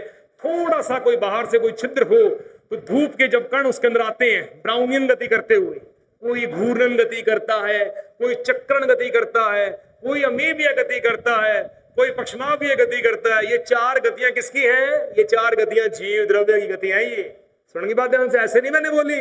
ये प्रश्न आएगा कि जीव द्रव्य जो है उसमें कितनी गतियां पाई जाती हैं? बोलेंगे चार गतियां। पहली घूर्णन, दूसरी सर्कुलेशन, तीसरी अमीबीय, और चौथी क्या बोलेंगे? पक्षमापीय गति। कैसी गति? पक्षमापीय गति। ये चारों गतियां का संबंध किसके साथ में है? जीव द्रव्य के साथ में है। जीव द्रव्य के ऊपर कितने मैक्सिमम सिद्धांत हैं? 5 सिद्धांत। कूक जा तंतु कोला, कू फॉर कूपिका, कै फॉर कणिका, जा फॉर जालिका व तंतु बे, तंतु में सिद्धांत, और कोला मतलब कोलाइडी सिद्धांत। सारी अब आपको बिल्कुल भी कंफ्यूजन लेने की आवश्यकता नहीं है। कभी आप इसको क्वेश्चन को गलत नहीं करके आओगे। सारे के सारे नाम मैंने आपके सामने लिख दिए कि प्रोटोप्लाज्म क्या है। प्रोटोप्लाज्म किसी कोशिका का जीवित भाग है, प्रोटोप्लाज्म। ठीक है? यदि पूछा जाए किसी कोशिका का कोशिका भित्ति रहित भाग क्या कहलाता है? बोलेंगे प्रोटोप्लास्ट। किसी कोशिका का अजैविक पदार्थों विहीन भाग, अजैविक पदार्थों विहीन भाग क्या बोलेंगे? प्रोटोप्लाज्म। और अगर अपने बोल दें कि कोशिका का वह भाग जिसमें से केंद्र को हटा दिया जाए तो क्या बन गया? साइटोप्लाज्म। और यदि कोशिकांगों को हटा दिया जाए तो क्या बन गया? साइटोसोल। क्या बन गया? साइटोसोल बन गया। ये साइटोसोल का दूसरा नाम हाइलोप्लाज्म या ट्रोफोप्लाज्म? हाइलोप्लाज्म। क्यों? क्योंकि हाइलोप्लाज्म क्या है? तरल है, खाली है, कुछ भी नहीं है उसके अंदर। ठीक? पानी का गिलास भरा हो और मैं सिक्का डालूं तो सिक्का सीधा उसके धरातल में जाएगा। पानी के गिलास के अंदर पानी निकाल कर इसमें मैं जेल भर दूं तो जब मैं सिक्का डालूंगा तो वो जेल के अंदर जाके फंस जाएगा। समझ आ गई बात ध्यान से। और कोई भी ट्रोफोप्लाज्म भाग जो है जिसमें कोशिकांग पाए जा रहे हैं वो भाग कैसा है? अर्ध जैली प्रावस्था का भाग है। कैसा भाग है बेटा? अर्ध जैली का है, क्योंकि उसमें ऐसा तो नहीं है। अब जैसे मान लो अर्ध जैली, अगर क्वेश्चन आता है कि अर्ध जैली ना हो तो क्या होगा, तो माइटोकॉन्ड्रिया किससे बढ़ जाएगा? अंतःप्रथवी जालिका से बढ़ जाएगा, वो किसी और से बढ़ जाएगी। तभी बोला गया है कि कोशिका में समस्त कोशिकांगों का एक विशिष्ट स्थल निर्धारित है। ठीक है बेटा, किसकी वजह से? ट्रोफोप्लाज्म की वजह से। क्यों? क्योंकि ट्रोफोप्लाज्म की प्रवृत्ति कैसी होती है? अर्ध जैली प्रवृत्ति होती है। ठीक, उतारो फटाफट, जल्दी करो, शीघ्रता से करें, फिर आपको एक क्वेश्चन और करवाता हूं। ये भी जट का अति महत्वपूर्ण क्वेश्चन है भैया, इंपॉर्टेंट है, और इनमें से सबसे इंपॉर्टेंट ये है, ये सर्वाधिक इंपॉर्टेंट है। कुलाइडी सिद्धांत। कोई वैज्ञानिक का नाम याद रखने की लोड़ नहीं है। यहाँ पे सुन गई बात ध्यान से, किसी ने वैज्ञानिक का नाम पूछना ही नहीं है आपसे। वैज्ञानिक का नाम आता है हमारे आरपीएससी एग्जाम्स के अंदर आगे आएगा। तो अभी आपके लेवल का टॉपिक करवाया जा रहा है ये कुब्जा तंतु कोला। 5 सिद्धांत है, सर्वाधिक फेमस सिद्धांत कुलाइडी सिद्धांत। सबसे ज्यादा मान्यता प्राप्त इस सिद्धांत को मिली थी, कुलाइडी सिद्धांत को, क्योंकि ये विभिन्न प्रकार की ब्राउनियन गति, कुलाइडियल गति, घूर्णन गति, परिपार्श्वन गति, अमीबीय गति और पक्षमाभीय गति, सभी गतियों को ये प्रदर्शित करता है। एक क्वेश्चन लिखें इसके ऊपर, जिन बच्चों ने कर लिया है फटाफट क्वेश्चन लिखें।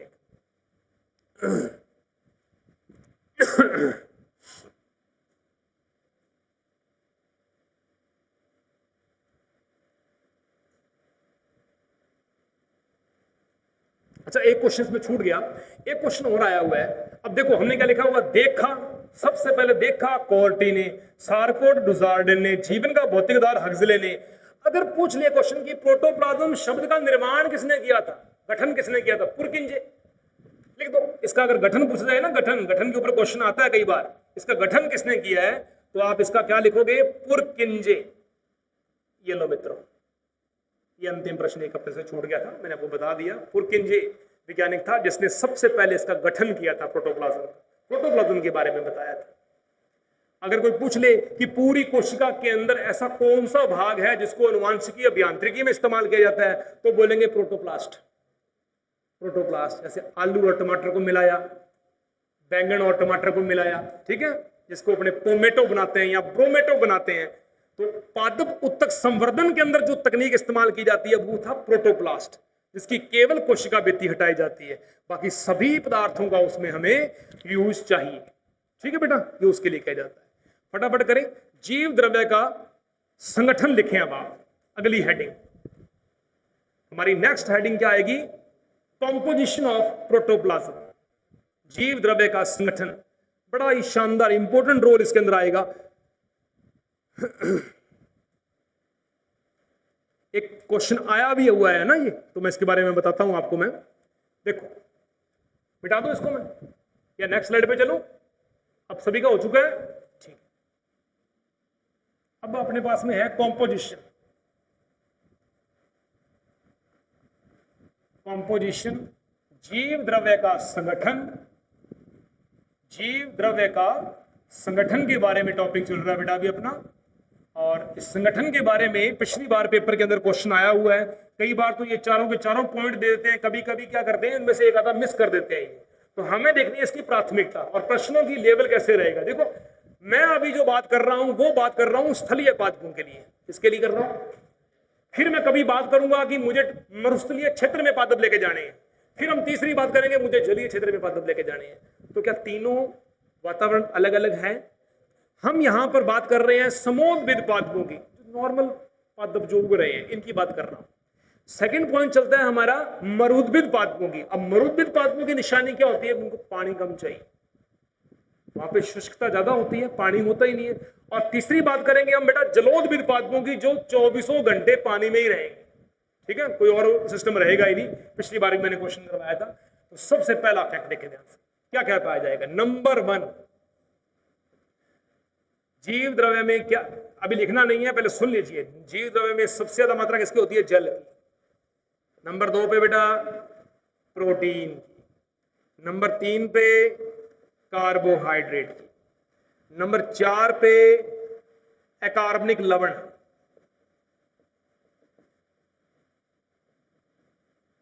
लवण कह सकता हूं, लिपिड कह सकता हूं।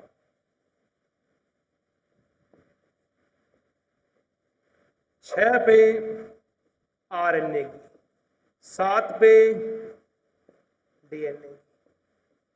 इन दोनों चीजों को देखकर क्या चीज समझ में आती है?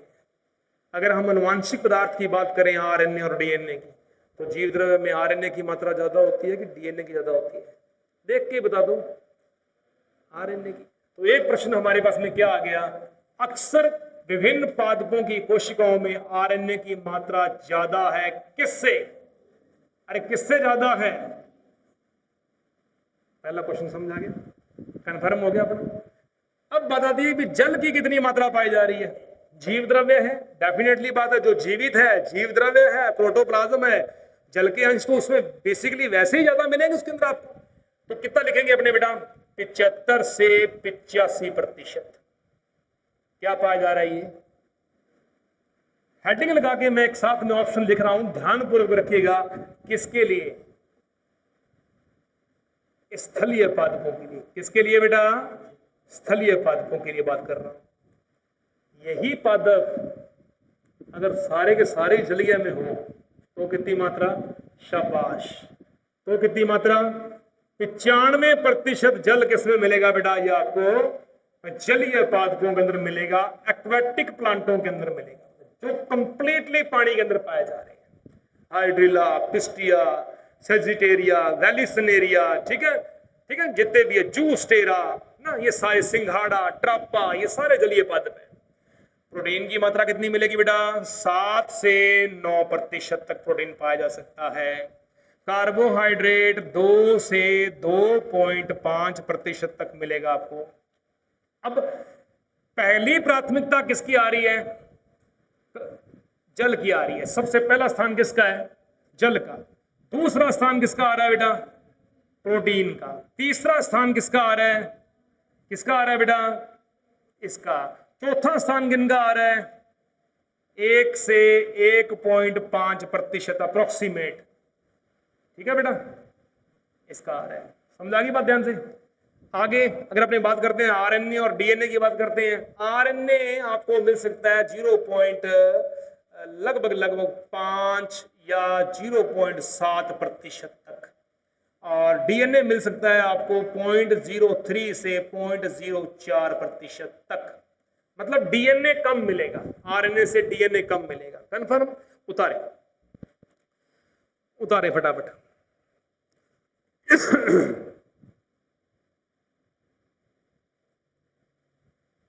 जल्दी करें, एक बहुत अच्छा सा क्वेश्चन करवाऊंगा इसके ऊपर आपको मैं, आप भूलोगे नहीं। अभी मेरा प्रश्न आ रहा है, सुने पहले ध्यान से एक बार। मेरा प्रश्न आ रहा है, जलीय पादपों में जीव द्रव्य में पाया जाने वाला सर्वाधिक मात्रा युक्त घटक है। जलीय पादपों लिख दिया।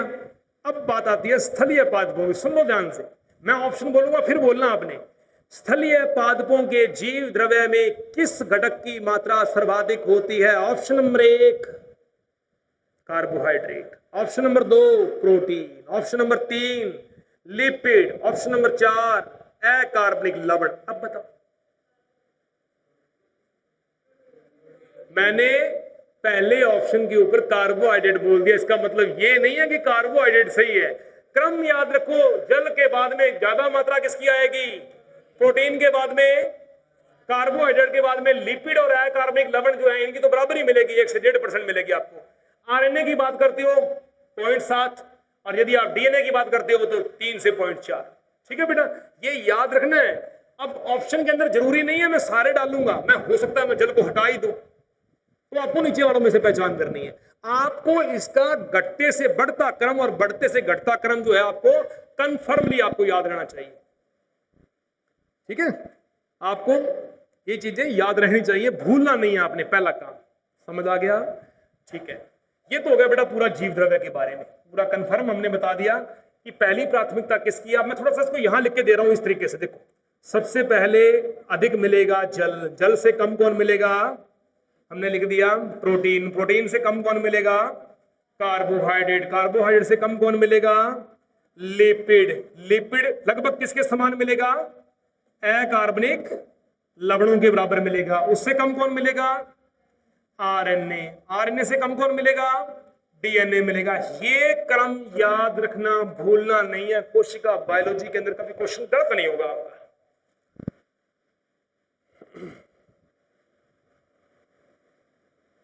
ठीक है, अब ये काम हो गया पहला। अब इसके लिए साथ साथ में एक्स्ट्रा पेपर के अंदर क्वेश्चन किस रिक्वायरमेंट के अंदर आया हुआ है उसके बारे में सुनो। अब एक क्वेश्चन आया हुआ है कि हमने बीज लिया, हमने उसको भिगोया नहीं है और हमने डायरेक्ट उसको क्या कर दिया बेटा? हमने उसको बिजाई कर दी। उसके अंदर मृदा के अंदर 2 या 3-4 इंच नीचे बीज पड़ा हुआ है। उस बीजे गए बीज में जल के अंश कितना है? लिखो 10 से 15%। बीज में पानी की मात्रा लिखो 10 से 15%। बीज में या बीज की कोशिकाओं में जीव द्रव्य जल की अंश कितना है? जीव द्रव्य जल जो है वो कितना है? 10 से 15%। 10 से 15%।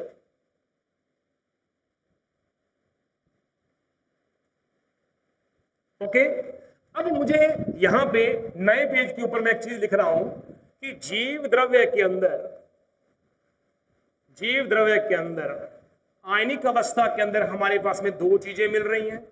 कुछ पदार्थ हमें मिलेंगे धनायन के रूप में, धनायन के रूप में। कुछ पदार्थ हमें मिलेंगे बेटा यहां पे किस रूप में? ऋणायन के रूप में, ऋणायन के रूप में मिलेंगे। ठीक है, हमारा जो प्रोटोप्लाज्म है, अभी मेरी क्लास चल रही है, रुक के फोन करता हूं। प्रोटोप्लाज्म जो है, प्रोटोप्लाज्म के ऊपर क्या होता है कि आपको क्या मिल रहा है? धनायन मिल रहा है और प्लस में आपको क्या मिल रहा है? ऋणायन। मतलब आपको पॉजिटिव इफेक्ट वाले भी मिलेंगे और नेगेटिव वाले के अंदर भी मिलेंगे। ठीक है ना। अभी अपने क्या करना है, हमें पॉजिटिव वाले में क्या क्या पदार्थ इसके अंदर हो सकते हैं ये प्रश्न करवाना कोई ज्यादा अनिवार्य नहीं था। मैंने क्यों कराया? क्योंकि इसके बाद में पढ़ोगे प्लांट फिजियोलॉजी पादप कार्य की, तो वहां पे पादपों के अंदर विभिन्न प्रकार के आयनों की व्यवस्था बतानी पड़ेगी कि विसरण किन में हो रहा है और प्रासरण किन में हो रहा है। जो कल करवानी पड़े आज ही कर दो। आज तो याद तो हो रही है ना, टॉपिक के साथ में मिलता जुलता टॉपिक है हमारा। लिखो बेटा धनायन के अंदर। अब ये प्रश्न आए हुए हैं धनायन में, लिखो कौन कौन से धनायन हो सकते हैं। लिखो सबसे पहले calcium, potassium, calcium, potassium, magnesium, magnesium, iron, magnesium, iron, ये जितने भी हैं ये चारों के चारों बेटा आपको किस फैक्ट में मिलेंगे? ये धनायन के रूप में मिलेंगे। आप समझ आई बात बेटा। अगर ऋणायन की बात करते हैं, ऋणायन के अंदर नाइट्रेट, सल्फेट, बाइकार्बोनेट इत्यादि। Nitrate, bicarbonate, sulphate, sulphate, butyrate, या लिख सकते हो आप इसके अंदर क्लोराइड आयन, क्लोराइड आयन। दोबारा बोल रहा हूं, नाइट्रेट हो गया, बाइकार्बोनेट हो गया, सल्फेट हो गया और क्लोराइड। क्लोराइड शिफ्ट की जो प्रोसीजर्स आती हैं, बेसिकली आप आगे पढ़ोगे, ये आरबीसी के लिए आप आगे पढ़ाऊंगा मैं आपको उसके बारे में, या आपका हो सकता है प्लाज्मा मेम्ब्रेन के अंदर भी इसमें दोबारा रिपीट होता है। तो ये सारे जो आयन होंगे ये कैसे मिलेंगे? इसके अंदर नेगेटिव अवस्था में मिलेंगे, ऋणात्मक अवस्था के अंदर मिलेंगे। और ये वाले जो तत्व दिए हुए हैं ये कौन सी अवस्था के अंदर मिलेंगे बेटा आपको? ये पॉजिटिव के अंदर मिलेंगे, ये धनात्मक आयन मिलेंगे, ये मिलेंगे आपको नेगेटिव में मिलेंगे। ठीक है बेटा, इनका योगदान होता है किस रूप में? विभिन्न कोशिकांगों के माध्यम से खाद्य पदार्थों का स्थानांतरण। जैसे केंद्रक से जो पदार्थ होते हैं वो अंतःप्रतविजालिका में, फिर उसके बाद में गोल्जी बॉडी में, फिर उसके बाद में लाइसोसोम में, उसके बाद में फिर रिक्तिका के माध्यम से, और रिक्तिका के माध्यम से डायरेक्ट प्लाज्मा मेम्ब्रेन से शरीर से बाहर त्याग दिए जाते हैं। एक सूत्र आएगा आगे आपको पढ़ाऊंगा मैं, अंतःझिल्लिका तंत्र कहते हैं उसे, जिसको क्या बोलते हैं? GERLV। पिछली बार बताया था ना बेटा मैंने आपको, girl, G for Golgi body, E for endoplasmic reticulum, L for lysosome और V फॉर वैक्यूल। वैक्यूल का मतलब होता है आशय या रिक्तिका। ये सारे के सारे क्या हैं? एकल झिल्ली युक्त कोशिकांग है। ये ट्रिक है ना। कभी कभी मैंने आपको अंडों के अंदर पढ़ाया था कि अंडा हमेशा गर्म होता है। क्या होता है? अंडा गर्म होता है। क्यों बोलते हैं GERM? क्योंकि उसमें 3 ही कोशिकांग पाए जाते हैं, गोल्जी बॉडी, एंडोप्लाज्मिक रेटिकुलम और माइटोकॉन्ड्रिया। बताए थे ना मैंने। ये एग के अंदर मिलेंगे। ये अंतः झिल्ली का तंत्र, एक क्वेश्चन आता है, अंतः झिल्ली तंत्र क्या है? ऐसा तंत्र जिसमें विभिन्न प्रकार के कोशिकांग लड़ीवार तरीके से आपस में जुड़े हुए हैं। इसके बगैर ये नहीं, इसके बगैर ये नहीं, और इसके बगैर ये नहीं। सुनिए बात ध्यान से, एक ही कुल के हैं, एक ही मां के 5 बेटे हैं और पांचों जुड़े हुए हैं, पांचों मिलके काम करेंगे, प्लाज्मा झिल्ली काम करेगी? नहीं करेंगे, नहीं करेंगे। इसको कहा जाता है अंतः झिल्ली का तंत्र। अंतिम प्रश्न आज का टॉपिक लिखे, गतियां लिखे, मूवमेंट जो पेपर के अंदर आई हुई है, पेपर के अंदर जो आई हुई है इसकी गतियां लिखे। कौन कौन सी गतियां हो सकती है? ठीक है, कौन कौन सी गतियां हो सकती है? नंबर 1 पे घूर्णन, पहली घूर्णन, रोटेशन बोल देते हैं इसको अपने। दूसरा सर्कुलेशन, सर्कुलेशन को हिंदी में क्या बोलते हैं?